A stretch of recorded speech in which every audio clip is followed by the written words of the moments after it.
A group of churches that does that, right? There's this greater thing going on around the world.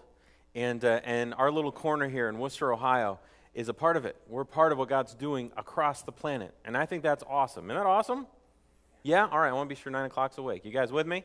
All right. I think it's awesome. And that's why we're doing this series. We're reminding ourselves in a series called For the World about what we're doing around the world, that we are engaged and that you personally, individually, we're learning how you can be engaged with what God is doing to reach these unreached people groups all across the world. And today is a special day because today is the way that each individual or each family in this church can get engaged in something to make a difference. And today is what we call Compassion Sunday, and we're going to talk more about that in just a couple minutes. We're going to get into it. But I want to remind you guys, maybe you're new, maybe you haven't been here in a while, and maybe you're coming back from a summer, and I want to remind you of what we're doing and what we're learning about in this series For the World. We're talking about our global impact, and we're talking about the roles in missions. We started this series looking through the book of Acts and seeing how the Holy Spirit modeled this movement of missionary work, being sent from one place, your hometown, to go to another place, a new language, a new tribe, a new nation even, to present the gospel, to share the hope that they had. And we saw this pattern in the New Testament, all throughout the New Testament, with these key 4 roles in missions work for the world. There are missionaries. We know that, right? Missionaries are the sent ones. They're the ones that the Holy Spirit puts a call on and says, I'm setting you apart to go somewhere else and to go bring this message of hope to a new people, a new language, a new tribe. So that's missionaries, the sent ones, the ones that leave their home to go to another place. And we talked about sending churches. In order for us to send missionaries, there has to be churches that say, we're going to train you, we're going to pray for you, we're going to commission you, and we're going to support you. We're going to send you from where we are, and we're going to be a part of what you're doing over there, or wherever it is. And so we talked about the importance of sending churches. We saw that all through the New Testament story. That's what they did. They would send from one town and community to go to the next. And we read about Paul, Barnabas, many in the New Testament that left and were sent. And they had churches that commissioned them and sent them out and sent them off. And then we talked more about the things all of us can be a part of, which is being spiritual encouragers. That there was the church in Philippi that continually wrote letters to Paul and sent resources and continually showed him that they're for him and with him. Missionary work is hard. All the missionaries I talk to, they talk about all the battles they go through. When you move with a family, with kids, taking your kids, could you imagine taking your kids to a brand new place where you barely knew the language and went grocery shopping, right? A simple thing that we just do, even though some of us going to Walmart is like a mission field, but some of us, going shopping and not knowing the language, how much more difficult that becomes. So there's even just cultural pressures, let alone spiritual attack, because they're taking on territory the enemy has owned for generations, years, or who knows how long. And he doesn't want to give it up that easily. And so they're going into lands and places where there's actual physical harm that can be done to them. So they need encouragement. They need people sending them letters saying, we're praying for you, and continually connecting with them. And the last one is investors. We saw that Jesus himself had a group of ladies that followed him that had means. And they provided and took care of financially Jesus and his disciples on the missionary journeys from city to city. We saw that example. It's like Jesus could have just made money, right? He could have did that, he's Jesus.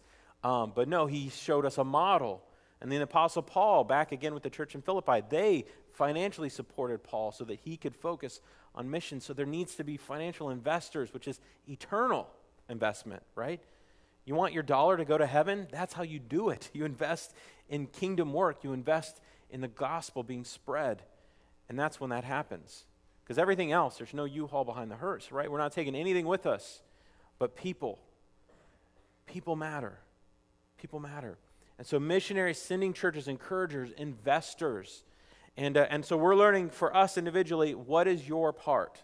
What is your part to play? Last week we got to hear via video from our 2 missionaries that we support, Kevin McGee and David and Stephanie Connell. And that was encouraging. I hope that was encouraging you to hear what they're doing and on the ground. And we had many of you sign up to start getting their newsletters, their email newsletters, to become encouragers for them. If you didn't know about that and you want to jump in and be an encourager and find out what's going on with our missionaries, you'll see on your Connect card. If you look on the bottom of your worship program, we have this thing called the Connect card. On the back, there's a new checkbox, and it says, sign me up for updates, for missionary updates. If you check that, give us your name and email, and we will get you into their newsletter so you can start hearing about every month what's going on with our missionaries. And then our encouragement to you is to be an encourager, all right? So to encourage them and email them back. They don't get that often. Like when I talk to David, he's like, we don't know if people are reading them. We don't know if it's like nobody really replies. And because I know when you get like a newsletter email, you're like, read it, delete, whatever. Or sometimes it might be saved, or sometimes your inbox has 4 trillion things in your inbox. If that's you need help, all right? You need somebody to help you and figure out how to use email. But hit reply and just say, hey, thank you for the update. We're praying for you. And even just send them a verse of encouragement. That like 3 sentences may be the thing that God uses to get them through that day. You never know what God would do with it. So let's be a church that's full of encouragers. Let's encourage our missionaries on the ground. So mark your Connect cards and help us take that next step. Well, today we get faced with some realities that hit me. It was the fall of 2017. And I was invited to go to the Dominican Republic on a Compassion Vision trip. Compassion International does this for pastors and leaders and to show leaders what they do all across the world. And I'm friends with Brian Weber, who actually now is our executive director for Converge Mid-Atlantic. At that time, he worked for Compassion International. And Brian invited me, said, would you come along with us? I'm like, that would be awesome. I've never been, to the Dominican. I've never been to Haiti or any of the islands down there. I'd love to see it. And so I went down and took a trip and spent a week with a handful of pastors. And there were things that wrecked me, things that I had never seen before, things that opened my eyes to poverty. I mean, we have poverty in the United States, right? And it's true. We have people who have genuine needs. But when you go to another country, it makes our poverty look like wealth, right? And that's what broke me. And there's some stats and some things, and so we're gonna talk about this a little bit this morning. There's some stats that were from UNICEF that Compassion International talks about across the world. Some things that I think for us as Americans we might not be comfortable hearing, or for us it's really hard for us to understand these things because of where we live and the things that we have and the conveniences around us. But around the world, it's not that great. There's a third of our planet that's struggling big time, that lives and struggles in poverty. Here's some stats. About every 30 seconds, a child dies of malaria, which is a preventable and treatable disease. They shouldn't have to. Like, there's an easy treatment to solve that. But every 30 seconds, a child dies from that. An estimated 101 million primary school-age children worldwide don't attend school.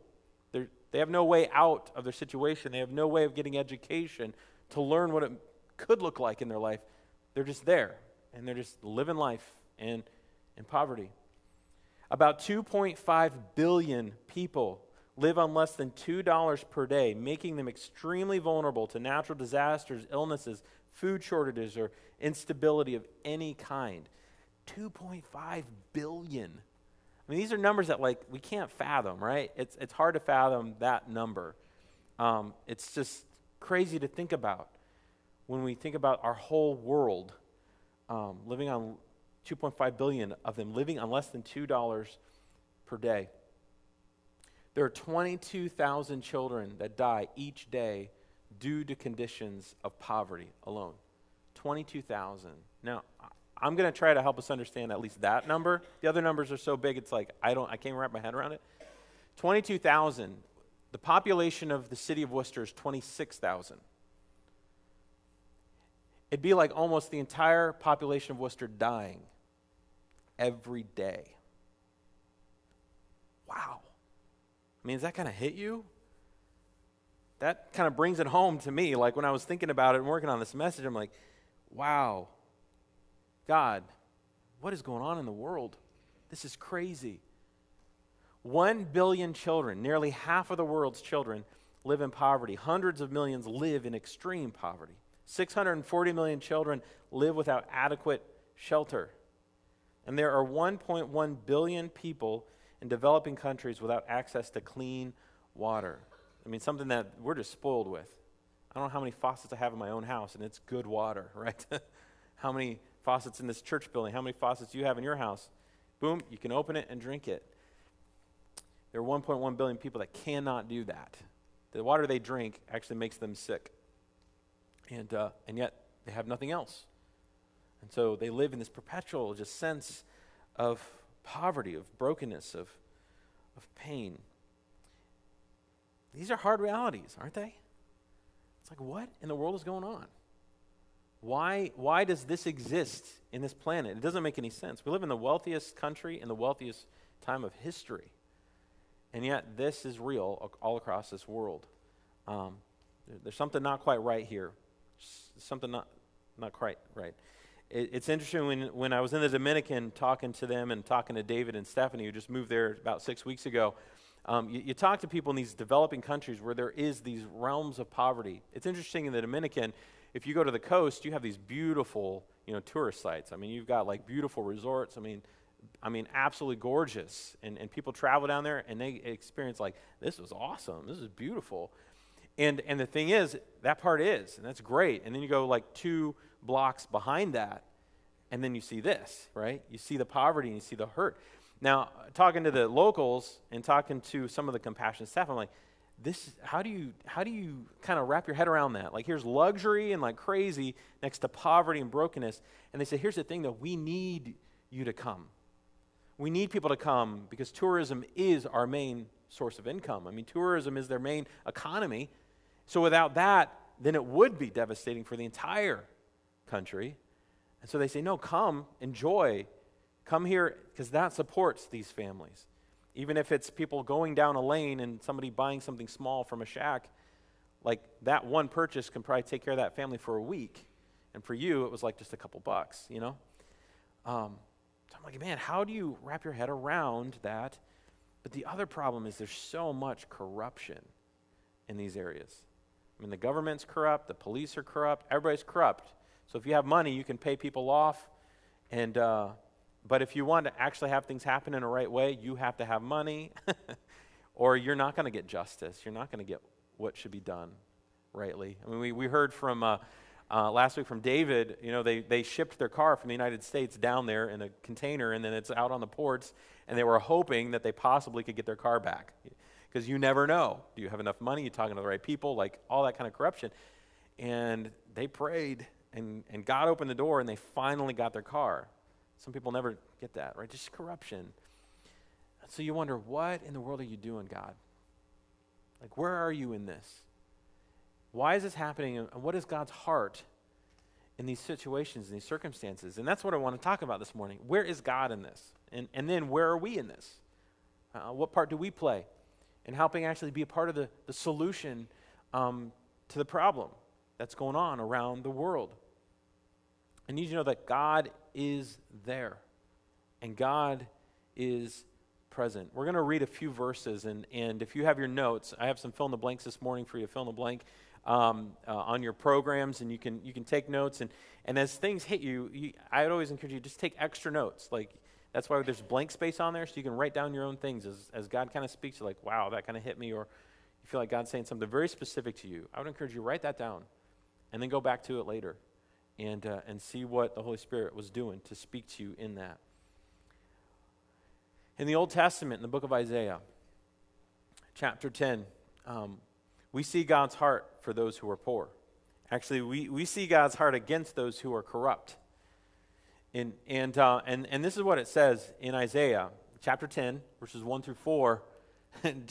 God is just blunt. I love it whenever it's just very direct. And it's like, you don't have to figure out what he's saying, like he's saying what he means, right? And so this is what he's saying in Isaiah. He says, woe to those who make unjust laws, to those who issue oppressive decrees, to deprive the poor of their rights and withhold justice from the oppressed of my people, making widows their prey and robbing the fatherless. What will you do on the day of reckoning, when disaster comes from afar? To whom will you run to help or for help? Where will you leave your riches? Nothing will remain but to cringe among the captives or fall among the slain. Yet for all this, his anger, God's anger, is not turned away. His hand is still upraised.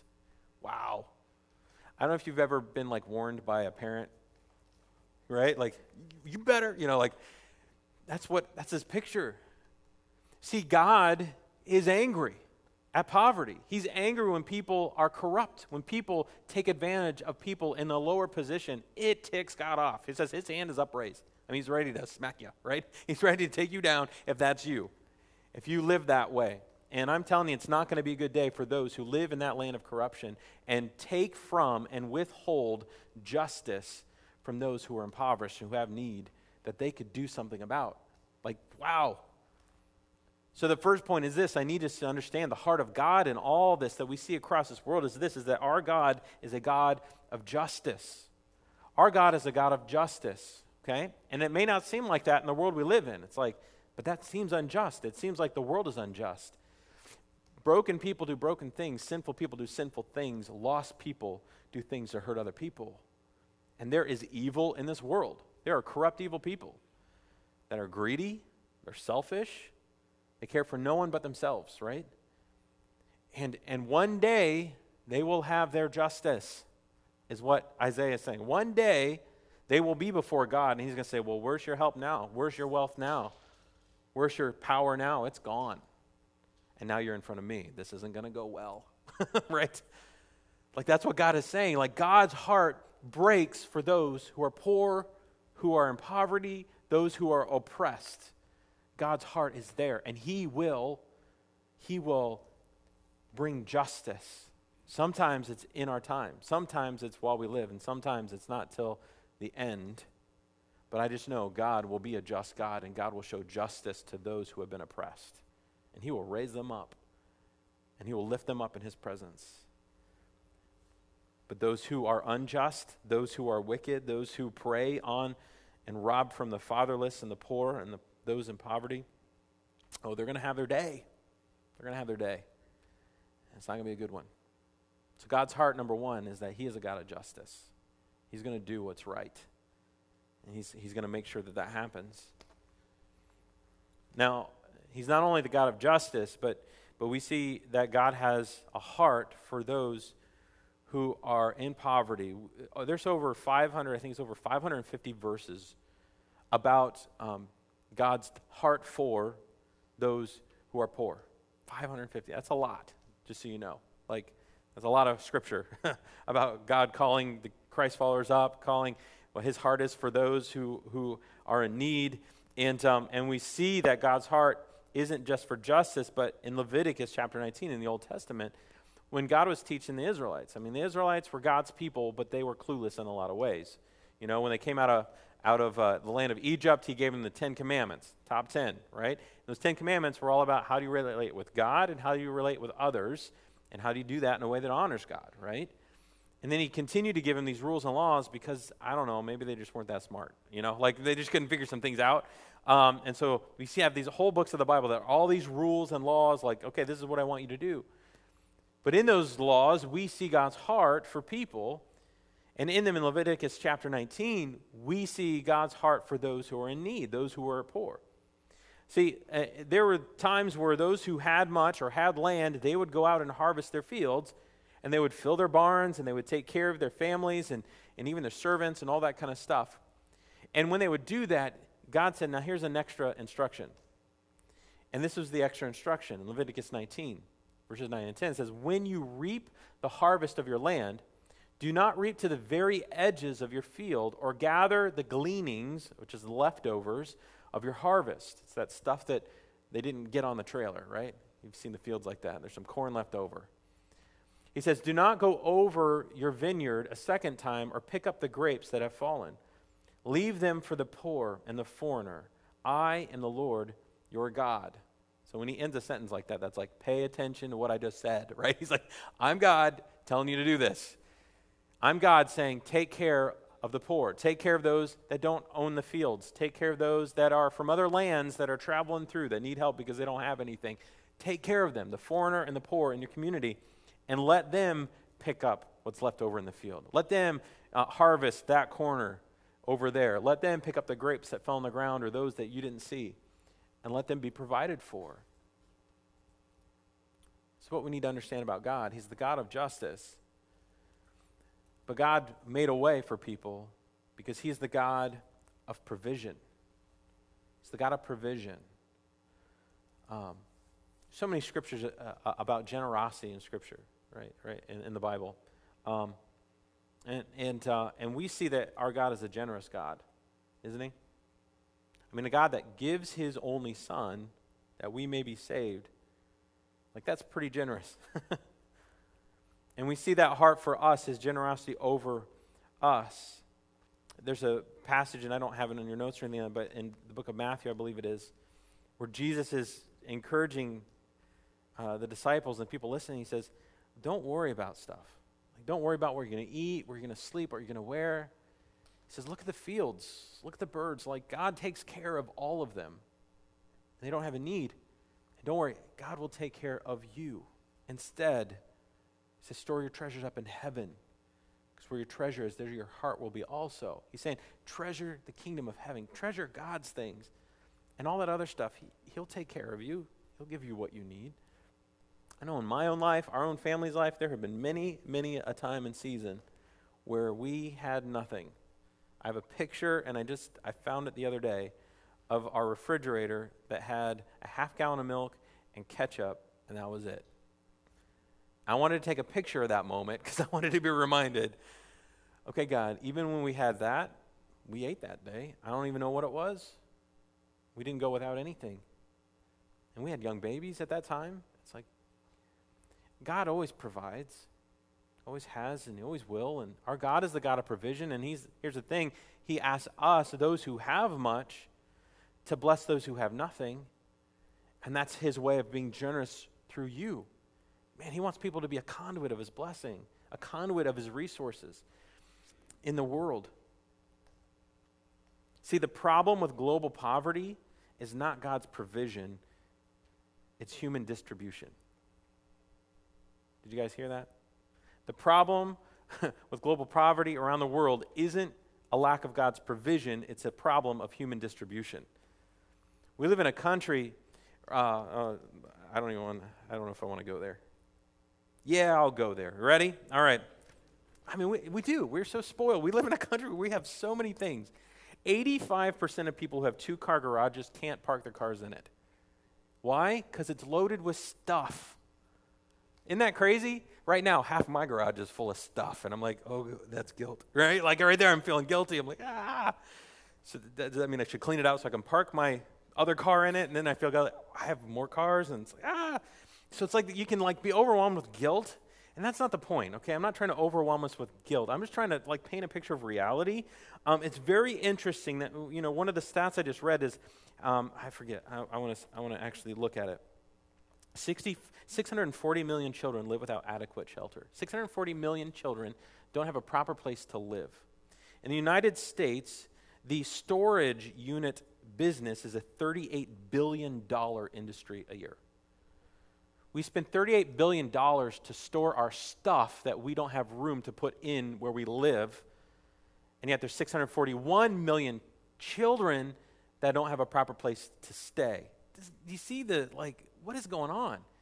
The problem isn't provision. The problem is human distribution. The problem is the wealthy get wealthier and the poor get poorer, and we live in so much comfort and blindness. And I think so much of that blindness it's not. I say that blindness is it's ignorance.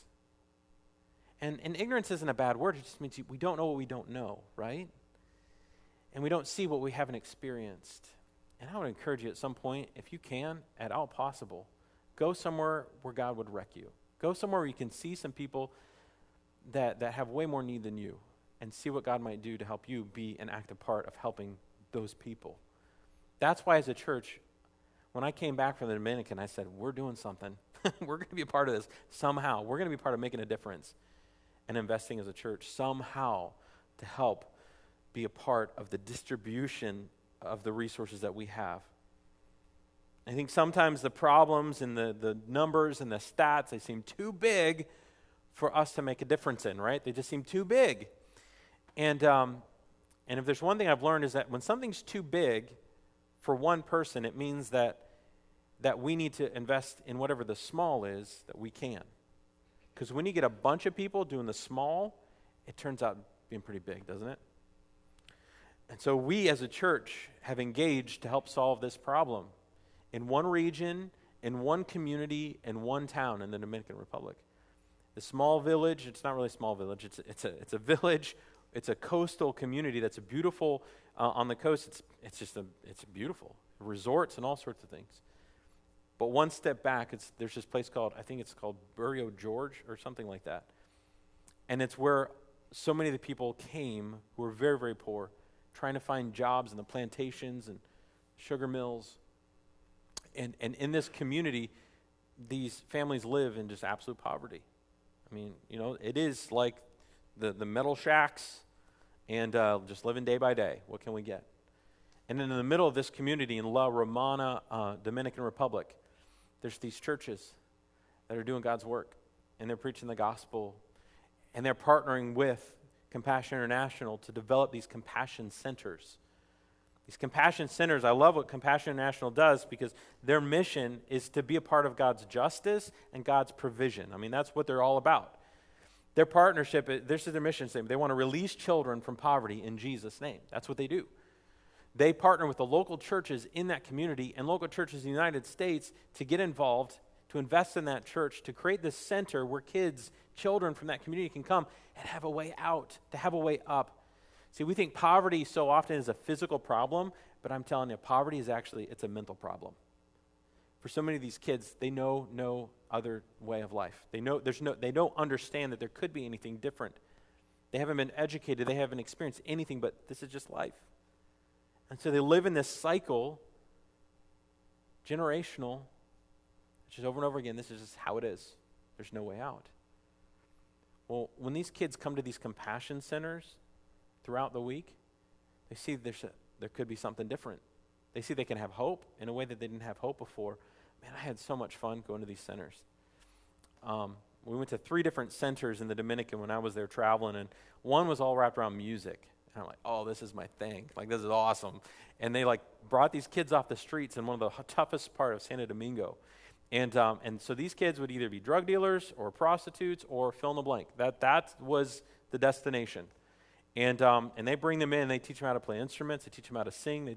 They teach them how to do pantomime and skits and dramas. And that was a hard day, man, for me to be sitting there and watching these kids on stage doing this drama. And I'm just sitting there bawling, trying to hold it together as they're doing a drama about Jesus. And I'm looking at where they live, what they're experiencing, what they're going through, and I'm like, God, wow. And the joy that they have in their hearts, the smiles they have on their faces, man, I wish I could just take it home and just live next to those smiles every day. Because they found something. They found hope. They found a way out of poverty. And so many of these kids got to know one of the drummers who grew up in that program in Santo Domingo, and he came to know Christ, and he helps do worship at the church, and he's actually going to college, become an instructor and a teacher in the high schools, and he would have never had that path up out of where he was if that center hadn't been there. I'm like, they are doing it. God's justice and provision, providing a way out for these kids to experience Jesus, to have their physical needs met, to have a meal throughout the week, and to learn something so they can continue to grow and have a place to be productive in the community. It's an awesome program. It's awesome what they do. And the accountability that they have it's just a great organization. I was proud of our church because last June, over a year ago, as a church, we stepped up and we said, we're going to get involved in this and we need to sponsor some kids. And we had 54 kids that needed sponsors that time last year. And in one Sunday, we sponsored 54 kids. They all got a sponsor. So our church family, just so you know, you have kids in the Dominican, in La Romana, that I'm hoping some of us, we're going to go visit them. The fall of 2020, our goal is to go down to the Dominican and take a missions trip. And whoever wants to go, we're going to go to that compassion site. We're going to go to that church, and we're going to bless them. We're going to meet these kids. And as a pastor, for me to be in a circle at a church where I know my church that I'm a part of is helping 54 of these kids in this room up out of poverty, woohoo! Right? I'm like, that's awesome. That's awesome. One of the children that we sponsored, our family, his name is Angel. And we have a picture of the child that we sponsor. And Angel he was on the priority list. A lot of the older kids aren't as cute, so they don't get sponsored, right? And Angel is the same age as our middle son, Nat, so he's 14, 15 years old. And so we've been sponsoring him the last year and writing letters to him every month, writing a letter to him and him writing back. And as he writes back, you can kind of hear the joy as he gets to write back to us. But also hearing his story, I'm like, God, I'm grateful that we can be a blessing in this kid's life. He's had to move from his dad's house to his grandparents' house to another family's house. And he's just being kind of tossed around. And sometimes he can go to church and sometimes he can't, depending on where he's living. So he's like all over the place. And he gets to go to the Compassion Center. I don't know if he gets to go all the time or not. But I know that we're speaking Jesus into his life. And he has opportunities to get a way out. I know he helps his family, and I think the latest letter was that he's selling roots. I don't know what kind of root or whatever, but on the street, he's trying to sell some roots to make some money to take care of his family. And just the power of that relationship, because it's not just sending money to a kid on a picture. Like, it's about relationship. I want to know what's going on in his life. And I want to know how we can encourage him and bless him and be a part of his life. It's interesting, some of you who have sponsored and you sponsored kids, I really want to encourage you, please be writing letters to your kids. Please be writing letters to your kids. When I was down there, it was pretty powerful seeing the folders. Every kid has a folder in the Compassion Center, and in that folder, they keep record of every single thing that kid does. Everything that kid receives, every note and card and letter that shows up, every dollar amount that comes, if there's extra birthday money that shows up, they take that money and they write down exactly what every single dollar of that money was spent. And all of that information is in that child's folder. I'm like, wow, you guys are really detailed. Like, can I hire you to come to our church and help us, right? Like they're discipling these kids, and they know what's going on in their lives. And when they open up this folder, and then they show the letters of what these kids are sending back and forth, and then they open up another folder, and there's like only one letter in that kid's folder. And the center leaders there, they're like, these letters mean more than anything else that this kid ever gets. And every time these kids receive a letter, it's like this precious gift, and they take it home, and they sleep with it, and they go share it with their parents, it means the world to them that somebody wrote them. It gives them hope and encouragement. Here's some stats on that. The sad thing is that 30% of the kids sponsored don't get any letters. Oh, I don't like that one. 80% of the kids that do get letters say they feel more motivated because of the letter. And 100% of the parents of these kids prefer a letter rather than a financial gift because they know it means that much more to their kid. It's a relationship, and that's what I love about Compassion. We're not just sending money and then feeling good about ourselves. Like, we want a relationship. We want to know what's going on, and we want to encourage these kids to help them have a way out. Now, in 2017, when I was able to go, just so you know, I got to see the accountability. I got to go to the Compassion office, the main office in the Dominican. I saw all their offices. I saw all their structures and systems. I got to see their finances and see how they handled them. And the thing with Compassion International I love about is that 80% of every dollar that we give goes to that kid. 80%. That's a high number, just so you know. Only 20% goes to all the administrative things that need to happen, like translators in those offices to rewrite the letters so that you can read it in your own language. I don't know how many of you know Spanish. I know none, right? Maybe there's a color or a number one, right? Then I'm good. But everything else, I'm like, I don't know what he's saying, but it's probably good. So they have to hire these translators to translate for them and all the financial end as far as just being sure the administrative stuff between all of the individuals, the sponsors, only 20% goes to that. There's many organizations, just so you know, where it's the opposite, where 20% goes to the actual mission and 80% goes to either the CEO's back pocket or it goes towards just the organization and the busyness of all the people they've hired. I'm glad to have an organization like Compassion, where I know who has high integrity, and they do things right, and they do it the right way. They do it in the right way. So I'm encouraging us as a church, because today we have the opportunity to continue in that journey.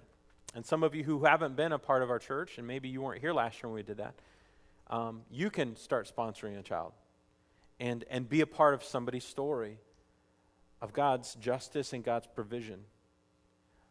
Now, I want to show you a video real quick, and I showed this a year ago, but it's a video from another church up in Canada that went and experienced exactly what I did. And I want you to see on the ground and see the kids and see what God is doing in the Dominican. So go ahead and watch this. They don't feel defeated. They don't feel worthless. They don't feel that this is all that life is going to give them. I'm really humbled that I get to be part of a church family that sees the benefits to helping others. Compassion, they believe in releasing children from poverty in the name of Jesus. And they're doing it. The three things that I love about Compassion that really make them unique is that they're church-based. Everything they do works through the local church to empower the church to reach its community. They're also Christ-centered, which is very unique for this type of a program. They are all about connecting kids to Jesus and seeing God be the determining factor in rising them out of poverty. And the third thing is they're child-focused. My money doesn't go to a group or an organization or a community. It goes to the one child to build him or her up. We got to visit 3 different projects, one from each of the programs that Compassion is made up of. Compassion has this amazing program where they work with women who are pregnant. The Child Survival Program. They teach them on nutrition and hygiene and then what to do when their babies are actually born. A lot of these moms said before being involved in the Child Survival Program, they didn't even have dreams. But since they've been in the program, they've learned how to dream again. One of the other projects we visited was centered around the child development sponsorship programs. With these kids, they're being developed not just in the physical aspect, which everybody thinks poverty is just about the lack of material things that somebody has. It's more of a mindset, the mindset that, I'm not worth anything, this is as good as life's going to get. Compassion's program works with these kids in different areas of their lives to work to break that cycle of poverty. When we went to home visits and you walked into these homes where you barely could all fit in, or there was no parents home, it wasn't so overwhelming because the hope of Jesus and the hope of what Compassion is doing was stronger than the devastation and was stronger than the sadness and stronger than the depression. And so that was something that was incredible to see. In the beginning, I sponsored because I thought it was a good thing to do. It would provide my sponsored child with the things that he or she needed. The kids don't know that you're sending money. That's not what's important to them. What's important is receiving your letters every month. The best part about going to visit my former sponsor's house is when I asked him if he still had all the letters that I had sent him, he beamed and ran to his room and brought back just a stack of letters that my family had written to him. I sponsor now because I know that I can be this voice of light, of life, of hope, and of love into this little boy, and just let him know that he's cared about by somebody across the world. And you don't need to travel all the way across the world to make an impact. It starts by going out into the church foyer and finding a child that you and your family can invest just a little bit of money into every month, and then writing letters and speaking into their lives. It's so easy, yet it's literally life-changing. Compassion is accomplishing incredible things across the world, and we have an opportunity to be a part of that, to see poverty be eliminated one child at a time.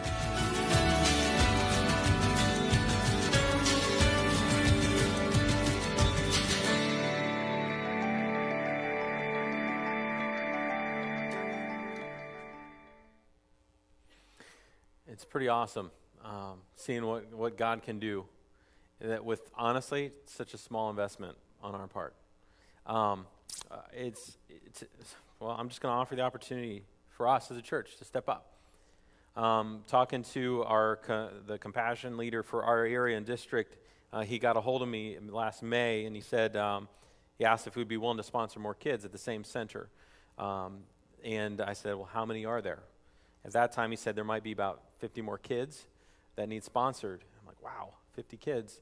And I said, all right, let's pray about it and let's see what we can do.